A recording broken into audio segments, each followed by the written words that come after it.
Diccionario Bíblico Hablado, una producción de Big Music Enterprise. Bienvenidos. Esparcimiento. Por lo general, la Biblia habla del reposo en términos de un cese de trabajo, de problemas y de pecado. Por ejemplo, Éxodo 33:14, mientras reposan, las personas se ocupan de disfrutar de Dios y de la compañía de otros, y un anticipo de la actividad del cielo. La Biblia reconoce la necesidad de tener con regularidad un descanso programado del trabajo, el día de reposo semanal, Éxodo 20, 8 al 11, y varía fiestas anuales, Levítico 23, del 1 al 44. Se celebraban con la intención de centrarse en las necesidades espirituales de Israel, pero también proporcionaban interrupción de las tareas físicas.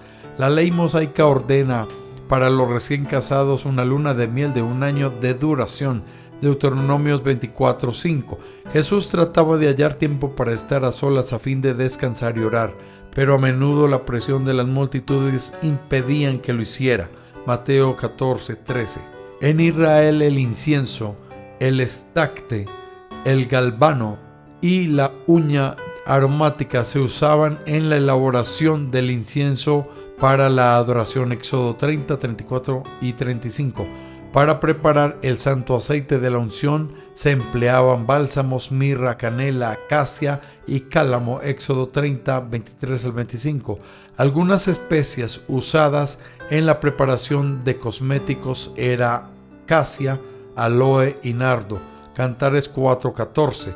La mirra y los aloes se usaban en los ungüentos para la sepultura, Lucas 23:56. La leña, planta utilizada como cosmético, sus hojas producían un tinte que usaban las mujeres. Aloe, especie utilizada para perfumar vestimentas y camas. Azafrán, sustancia de una planta que producía un tinte amarillo. Bálsamo, este producto de Galaad se exportaba a Egipto y Tiro. Canela, planta sumamente valiosa usada como condimento en la preparación de perfumes. Casia, 2 palabras hebreas se traducen casia. Las flores y la corteza seca se usaban en la preparación del aceite de la unción. Cilantro, semilla aromática que se usaba para las comidas. Su aceite se empleaba en la elaboración de perfume. Comino, esta semilla se usaba como especia en el pan. La semilla se secaba con un palo porque era demasiado blanda para ser trillada en un mazo. Eneldo, semillas y hojas usadas para condimentar comidas y como medicamento para lavar las heridas de la piel. Especias, palabra hebrea en realidad traducida bálsamo. Esperanza, expectativa confiada, particularmente en relación con el cumplimiento de las promesas de Dios. La esperanza bíblica en la anticipación, un resultado favorable bajo la guía de Dios, más específicamente en la confianza en que Dios hizo por nosotros en el pasado, garantiza nuestra participación en lo que hará en el futuro. Esto contrasta con la definición secular de la esperanza que dice que es el sentimiento de que lo que uno ansía se cumplirá. En el Antiguo Testamento solo Dios es la base y el objeto de la esperanza. La esperanza en Dios se generaba por los poderosos hechos divinos de la historia. Un aspecto significativo de la esperanza en el Antiguo Testamento era la expectativa de Israel de la llegada de un Mesías, es decir, un soberano ungido de la descendencia de David. La identificación de Jai con el Etel ha demostrado no ser concluyente debido a que el sitio no existía en la fecha temprana ni en la tardía en esas esperanzas que tenían los israelitas para con la venida. Sin embargo, el sitio de Kirbet Maquir, excavado por Brian, apostolado era sufrir por Cristo, 11:23. Lo que revela el poder de Dios es la debilidad, no un poder dominante, 11:30. Si se identifica a los grandes apóstoles, 11:5, superapóstoles, con líderes de la iglesia de Jerusalén, hay que distinguirlos de los falsos apóstoles de Corinto. Estos últimos parecen haber reclamado la autoridad de los primeros.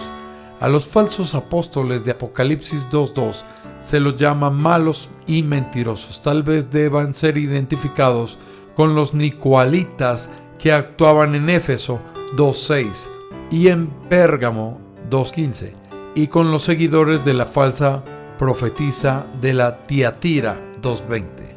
Falsos cristos, impostores que afirmaban ser el Mesías, Cristo en griego.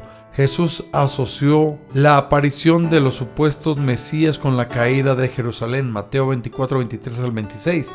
Les advirtió a sus seguidores que desconfiaran de aquellos que se valían de señales y presagios para autenticar falsas pretensiones mesiánicas. Jesús también instó a dudar de aquellos que afirmaban que el Mesías estaba en el desierto o en los aposentos, quizás una referencia a las habitaciones interiores del complejo del templo. Josefo menciona varias figuras históricas a quien podría considerar falsos cristos. 1. Teudas, que apareció cuando Fadus era procurador, 4:44 al 46 después de Cristo, y convocó a la gente del desierto del río Jordán con la promesa de dividirlo como lo había hecho Josué y comenzar así una nueva conquista de la tierra. 2. Diversos impostores durante el periodo de Félix, 52 al 59 después de Cristo, que también conducían a las multitudes al desierto con promesas de realizar señales y maravillas. 3. Un impostor durante el periodo de Festo, 60 al 62 después de Cristo, que prometió liberación de las miserias del dominio romano a quien lo siguiera al desierto. 4. Manahem ben Judá, alias el Galileo, durante el periodo del Floro, 64 al 66 después de Cristo, llegó a Jerusalén como rey y sitió la ciudad. Estos impostores mesiánicos y los pocos distinguibles falsos profetas instaban repetidamente al pueblo judío a que iniciara una resistencia armada contra Roma o pereciera en Jerusalén para luchar. En cambio, Jesús instó a sus discípulos a tratar de salvarse huyendo de la ciudad. Los cristianos de Jerusalén recordaron este consejo cuando estalló la guerra con Roma, 66 después de Cristo, y para protegerse huyeron a la Pella en Transjordania. Algunos intérpretes esperan que surja falsos cristos antes de la segunda venida de Cristo. Falú, nombre de persona que significa llamativo, maravilla o distinguido según hijo de Rubén, Génesis 46, 9. Faluitas, descendiente de Falú, Números 26, 5.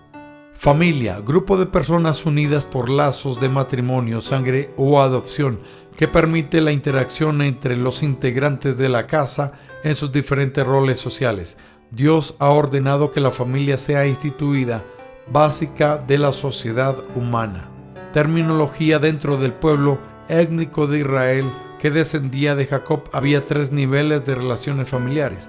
Uno era de la tribu de Sebet o Maté, que comprendía los descendientes de uno de los hijos de Jacob. Dentro de las tribus estaban los clanes y dentro del clan estaban las unidades familiares, que eran las unidades básicas de la estructura social de Israel. Se hacía referencia a ellas como la casa del padre. Esta unidad sería similar a lo que llamamos familia, pero generalmente era más grande que nuestros núcleos familiares. Los términos padre y madre podían referirse a cualquier antecesor, masculino o femenino, de una o más generaciones anteriores, ya sea vivo o muerto.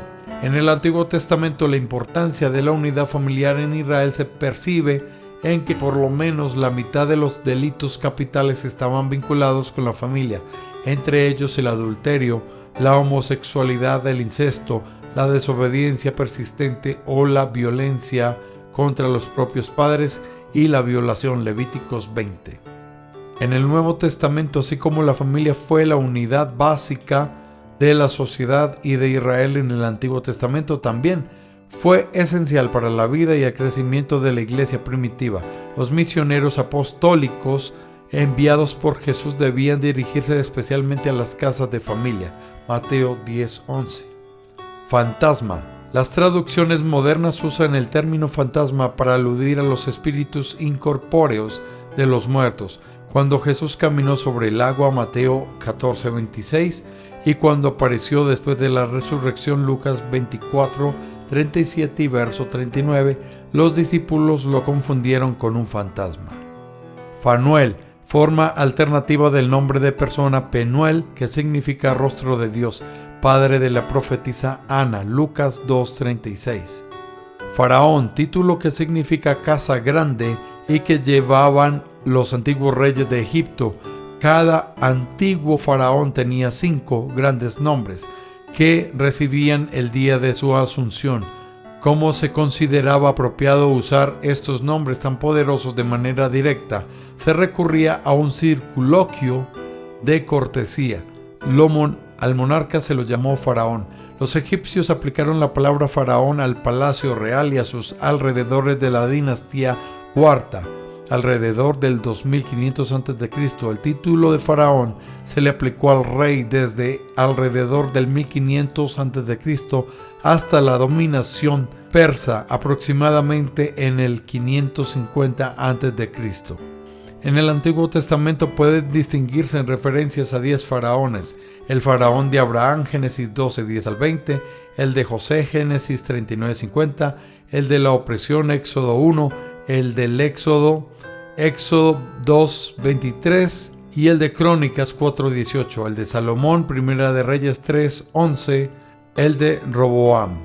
Flota, grupo de barcos. Salomón construyó una flota de Esión-Geber con la ayuda de Hiram de Tiro, Primera de Reyes 9, 26 al 27. La flota de Salomón se usó con propósitos comerciales más que militares. Flujo, traducción moderna del término para excreción corporal que resultaba la impureza ceremonial. Levíticos 15 del 2 al 33, derrame seminal.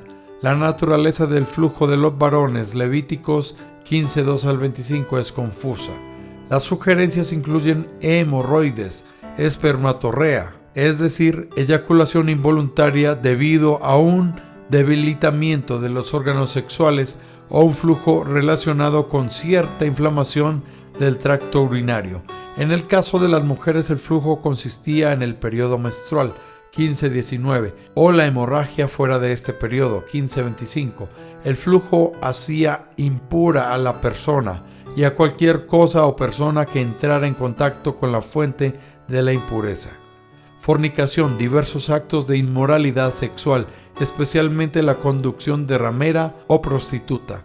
En el Antiguo Testamento, generalmente el sujeto gramatical del verbo hebreo Sa'aná son las mujeres, pero en Números 25:1 es el pueblo, el que comenzó a fornicar. El ejemplo más evidente es Tamar sentada junto al camino para engañar a Judá, Génesis 38 del 12 al 30. Esa conducta estaba sujeta a la acción penal y el resultado era la pena de muerte, Génesis 38:24. Fornicar significaba ser infiel a un compromiso de matrimonio, Jueces 19:2. En el Nuevo Testamento condena la prostitución. Una vez más, aquí la prostituta cumplía un papel fundamental en los cultos de lugares como Corinto y Atenas. Los filósofos griegos incluso podían diferenciar los roles de las prostitutas para el placer. Jesús condenó a quienes llamaban la atención al usar filacterías más grandes de lo normal o seducir. Mateo 23:5. Frustración. El verbo hebreo frustrar, de parar, significa hacer inefectivo o vacío, y se usaba principalmente para describir la respuesta de Dios a los planes de la gente. La Biblia declara que Dios frustra los planes de aquellos que confían en sus propios medios o que operan conforme a sus designios, Job 5:12, y relata varios casos de personas cuyos planes se frustraron al oponerse a Dios. Entre estas incluye Faraón, Éxodo 8:12, los hombres de Zabalat y Tobías, Nehemías 4 del 7 al 15, y Pilato, Juan 19 del 1 al 16. A menudo, quienes se esfuerzan por seguir a Dios experimentan frustración en un sentido más general frente a la expectativa insatisfecha. Frustrado, el salmista clamó ante la aparente inactividad de Dios a su favor, Salmos 22 del 1 al 2, y Pablo expresó frustración por la falta de fe que evidenciaban los creyentes de Gálatas, Gálatas 3, 1 al 5, como parte de su reacción ante esas frustraciones. El apóstol aprendió a estar conforme en cualquier situación.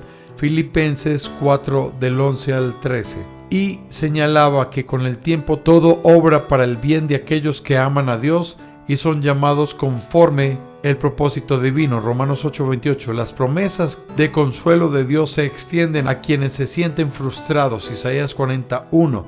En tanto que la madurez espiritual que les permitía a los creyentes superar la frustración, surge la confianza en Dios en medio de las pruebas. Salmos 22:5. Fruto, fruta, pulpa comestible que rodea las semillas de muchas plantas. En la Biblia se mencionan diversos tipos. Las más comunes son uvas, higos, aceitunas, granadas, manzanas. Tal vez deberían identificarse con los damascos o los membrillos. Israel, a diferencia de sus vecinos, reconocía que el proceso de la reproducción de los árboles por medio de las semillas de los frutos forman parte del buen plan de Dios en la creación. Génesis 1 del 12 al 23. La continua productividad de los árboles de Israel dependían de la fidelidad del pacto.